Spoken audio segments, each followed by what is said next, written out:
Good morning. I've been just finished playing around with the new feature that I found on this software program that gives you a little bit of a countdown, and I thought that might be helpful. So I can change that up and make it look a little different. But I thought that might be a fun way to let everybody know that the season day is coming on live, and wondering if the signal or anything is good for today. Anyway, I trust you guys are waking up feeling refreshed, ready to begin a new day. Today is Wednesday, November the 8th, and we have another opportunity to come together and just share some things from the scriptures today. As many of you know, we've been in this series now, right, in the book of Deuteronomy. And in Deuteronomy, we've called the series Turn Up the Volume for the simple reason that the book of Deuteronomy is written to a generation that needs to hear afresh these words of God that were given to generations prior, and in particular, the generation that was taken out of Egypt. Then this next generation has a whole opportunity to engage with God and realize the promises that he has made to them regarding posterity, land, blessing. And it dawned on me when I was thinking about a series for us as a church that in many ways we also stand at a crossroads, that there are so many disparate voices that are clamoring for our attention, that God is asking us to focus in and to listen to him and to learn from him, so that we might find that experience of walking with God will bring not only a sense of peace into one's life, but also we will begin to see the fruit of his spirit being manifested in our life. For instance, right, the fruit of love and joy, peace, patience, gentleness, goodness, faithfulness, kindness, self-control. All of these are meant to be a manifestation that God is at work in us.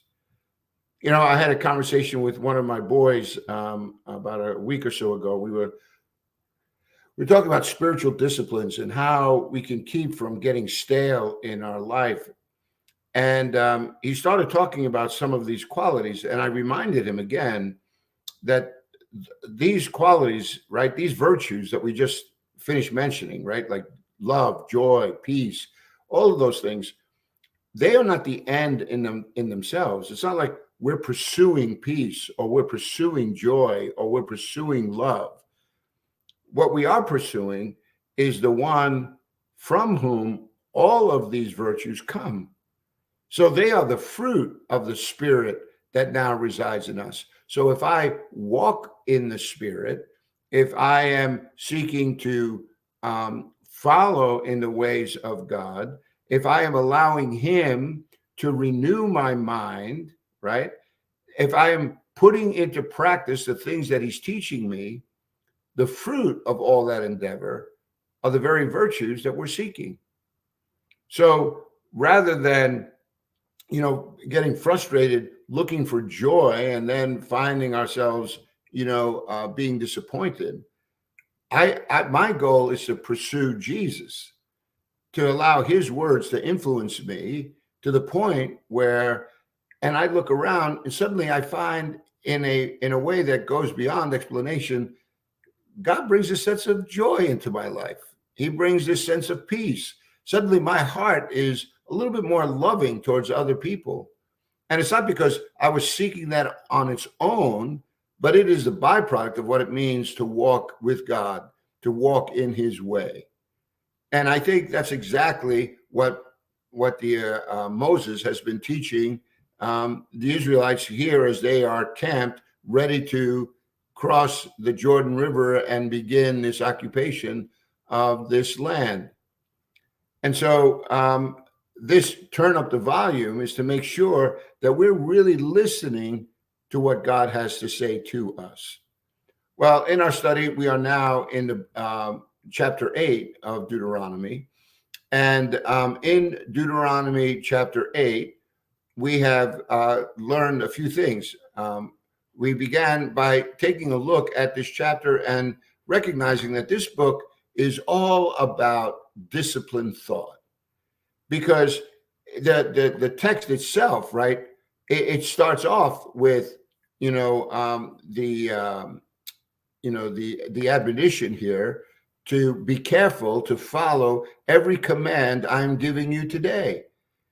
So this idea of being careful is to follow every command, is this call to become, a little more disciplined in the way in which we are approaching this life. Again, if you look at Deuteronomy 8 and look at verse 6, observe the commands of the Lord your God, walking in his ways and revering him. Again, here is another, call to disciplined living.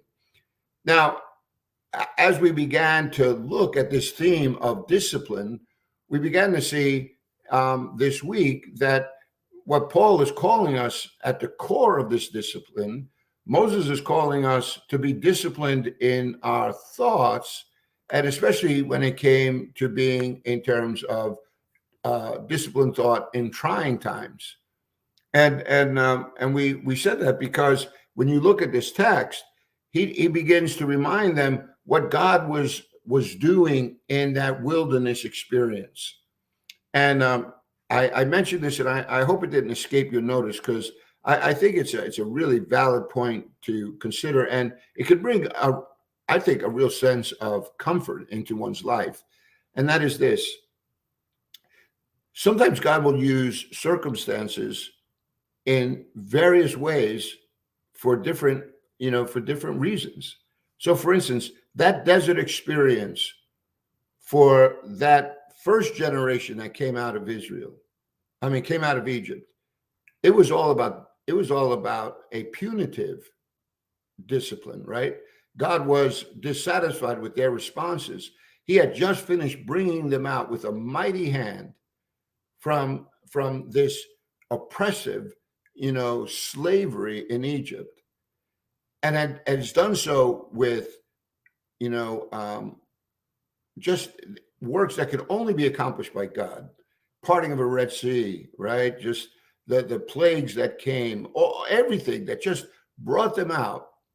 And then when they get right to the precipice of crossing over into this promised land that God had promised to give them way back through their forefathers Abraham, they renege. And so consequently, God judges them and says, you are not going to enter the promised land. You're going to spend the rest of your life wandering around this desert until this whole generation passes away. So they never get to realize the fulfillment of that promise. And it wasn't because God was being mean. It's their actions that determined that. And there was nothing that demonstrated a repentant spirit as you continue to follow their journey in this wilderness. From the very beginning, they walked in opposition to God's desires, his decrees, his commands. And then even after they were turned away, you just got to read through the book of Numbers and you realize, boy, there are numerous places here where they just, again, demonstrated their own rebellion and their arrogance towards God. But in this case, there's some disciplined thought in those trying times. God is saying, I humbled you while you were in here. Why? So I could teach you that man doesn't live by bread alone, but by every word that proceeds from the mouth of God. Because as they began to put God's word into practice, they would realize a fruit that would go way beyond anything that they could imagine. That's why God's saying, listen, it's not just about the bread that you feel hungry for. You want the one who is able to give you bread when you are in need, and do so in a way that goes far beyond your abilities. And that's exactly what happens.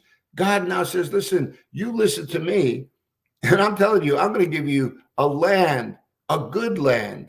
And he talks about that land right in verse 6.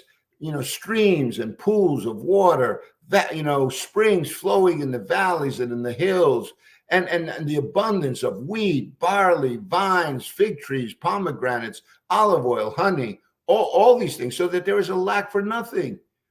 But all of that comes from them having a disciplined thought, even in the midst of their trials, because God is trying to teach them. Man does not live by bread alone, but by every word that proceeds from the mouth of God. And then there's a shift in the text. And I hope you notice that too, right? That there is a call to a disciplined way of living, even in the midst of trying times. I mean, in successful times, because he goes on to remind them again that that how they are to living now. He says, I want to make sure, and he says this in verse 10, when you have eaten and are satisfied, he says, I want you to praise the Lord your God for the good land he has given you. I want you to be careful that you do not forget the Lord your God, failing to observe his commands, his laws and decrees that I'm giving you today. You know, I mentioned that satisfaction seems to result in amnesia. So if trying times could become an obstacle for people to walk with God, in times of great, satisfaction, it could also be, like life is going good. My health is good. My kids are doing great. My job is just sailing along. I'm getting promotions, right? Like you're like on top of the world. This is great. And the problem with that is the next thing you know, all of the success in my life is pulling me further and further away from my walk with God. So the next thing you know, I buy another house and I'm going away on trips and we're enjoying this good life. You buy a boat, and the next thing you know, you've taken your kids and your whole family, and you're having all these wonderful, wonderful experiences. Except there's no more instruction about what it means to really follow after God. There's no disciplined thought. There's no disciplined life that is making it crystal clear that God is a priority in the way in which we manage one's life. And the next thing you know, we're raising a whole generation of people who are just looking for the fruit of the land and paying no attention to the one who is able to give them that land. And that's why Moses is here reminding them. He says, listen, look at verse 12. He says, otherwise, when you eat and are satisfied, when you build fine houses and settle down, when your herds and flocks grow large, your silver and gold increase, and all you have is multiplied, then your heart will become proud, and you will forget the Lord your God, who brought you out of Egypt, out of the land of slavery. See, it's the distractions. It's people forgetting again the one who is the source of all of this blessing. So trying times could do that, and so can times of great success. You wind up raising your kids. I know some the kids are on these teams and they're so filled with everything, all this activity, and so the community of faith takes a back seat. The instruction in the word takes a back seat. And then when they get older, then we wonder why they don't have this vibrant faith, why they're not really seeking after God. And it becomes a concern when all you did was try to give them the best experiences. No, can we remember what it says in Deuteronomy chapter 6? Remember the Lord your God. He says, hear, O Israel, the Lord your God is one. Right? And it says, you shall love the Lord your God with all your heart, with all your mind, and with all your strength. You shall talk about him with your children when you lie down and when you rise up, when you walk on the way, right? I want you to tie these as reminders on your hands, on your foreheads, on your houses, everywhere you look. In other words, I want you to constantly referring back to the one who is the source of these blessings. And if we don't do that, don't you see, we're not exercising the spirit, the disciplined thought that God is really asking from us. Now, you notice here let me just bring you back to the beginning of this chapter, because I think this is an important point. If you look at the beginning of this chapter, what it says here? It says, be careful to follow every command I'm giving you today. For what reason?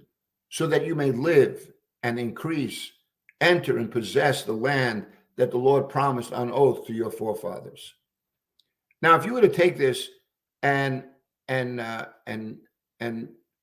put this text in a reverse way, if we're not careful to follow every command, we're not going to live.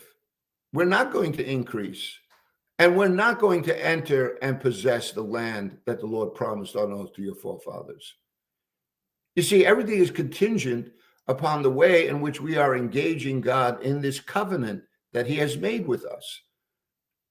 And again, it's not the covenant has everything to do with the disposition of the heart towards God. If I love him, then I will do the things that he says. Isn't that what Jesus tells us in the New Testament too? If you love me, then do what I do, then do what I have taught you. You can't say that you love God and then you're walking in opposition to everything that God stands for. Somewhere along the line, we can't be so dense that we think all that matters is that I name the name of Jesus. Because then that just becomes like a good luck charm. Well, hey, I identify myself as this Christian, but if I'm not walking in any of those ways, if I'm not really putting his word into practice in my life, then isn't that saying something about the strength of my convictions? So here in Deuteronomy 1, God is saying he is the source of all these blessings for you. And all of that has to deal with the way in which you and I deal with one another. And so that's why in our text, he's telling you to be disciplined in your thoughts, even in the midst of trying times, because God has a purpose and a will. And not only that, he's also telling them to be disciplined in your thought when you are living in times of great satisfaction, because that too is an encumbrance. That too could be a wedge that is keeping you from walking in God's ways. Now, at the very end of this passage, this is where we've come to now, right? I want you to look here at the very end of this passage in our conclusion.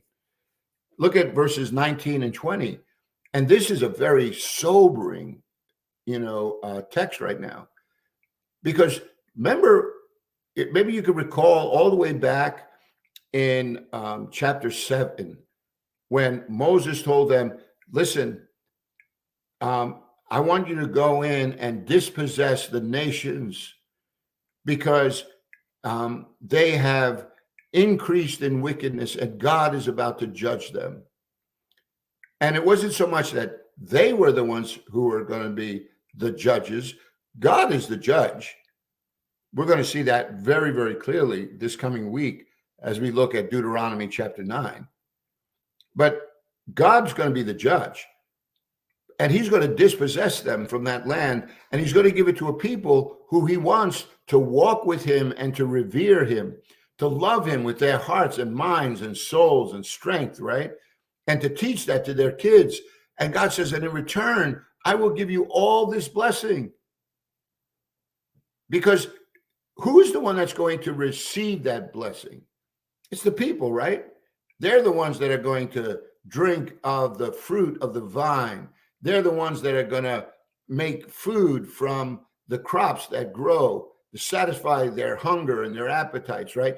The resources of the land they're going to use to build houses, right? And tools to help them in their labor, right? So when he says there's iron in those mountains, copper in those hills, yeah, so that they could make pots and instruments and begin to live life well. All of which is a sign of the blessing of God towards people. So this land, it's not so much that God is saying, I need anything. God's just saying, listen, I want to know that you have me as the object of your desire, because I know when that happens, it's going to go well for you. So it's like a healthy relationship with a parent and their children, where the parent is engaging their children so that they grow up to be productive, and they grow up with great faith and values and a good ethic. And you're doing everything you can because you want them to succeed, because they're succeeding. It gives you a sense of satisfaction that your children are doing well. So notice how Moses ends this, though. In verse 19 of Deuteronomy 8, he kind of goes back to where he started, this whole idea of the discipline of thought that's going to be needed. And he says to them, if you ever forget the Lord your God, they can forget him in the trying time, they can forget him in satisfaction. But he says, if you ever forget the Lord your God and follow other gods and worship and bow down to them. And he's talking about idols here, right? Whatever we place in our life that takes the focus off of a God who is the source of all blessing.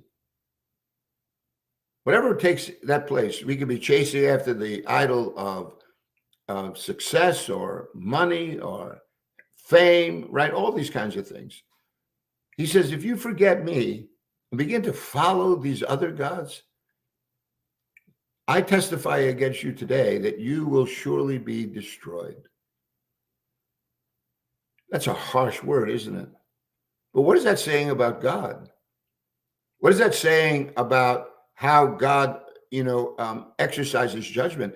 Do you think just because they were children of Abraham, that would escape the judgment? In fact, it's just the opposite. Look what he says in verse 20. In verse 20, he says, like the nations the Lord destroyed before you, so you will be destroyed for not obeying the Lord your God. What's going to be the source of their destruction? Is it just God's, fickleness? Like one day it's like, it's like that old thing with the daisy. He loves me not. He loves me not. No, that's not how God plays. He doesn't wake up one morning and all of a sudden decide something completely different from what he said yesterday. That might be humanity's, MO, right? That's the way we might treat one another, that sense of dissatisfaction within ourselves, but not God. How many times have we already read in all of these early chapters that God says, I am a God who keeps the covenant that I made to your forefathers? That what you will be experiencing in this land is the fulfillment of a promise that I made to your forefathers, Abraham, Isaac, and Jacob. Like, God doesn't forget. God is never faithless. God is always faithful. He is demonstrating to us a desire for us to succeed. So when destruction comes upon us, it's not because he's bringing it upon you without cause. It's like basically you brought it upon yourself. Because now what you have done is you have engaged in the very acts, in the very kinds of activities and behaviors that have brought judgment on the nations that God is now dispossessing. So if they're going to go into this land and dispossess them for their, for the wickedness and evil that they are representing one towards the other, if they are demonstrating an idolatry that is demeaning the value of human life, then God says, yeah, I'm going to judge that. And then he's going to turn a blind eye to them. See, I don't think so. And this is exactly what this text is saying. So in all of our understanding of who God is, every once in a while, the prophets will just ring this bell to recognize that we're dealing with a God who is holy and just. And sometimes we get into this place where, well, God is love. Yeah, God is love, But in his love, there is also this expectation that we're going to walk in that love with him. So if you are for me, right, then you do the things that I say. And God is also quick to forgive, right?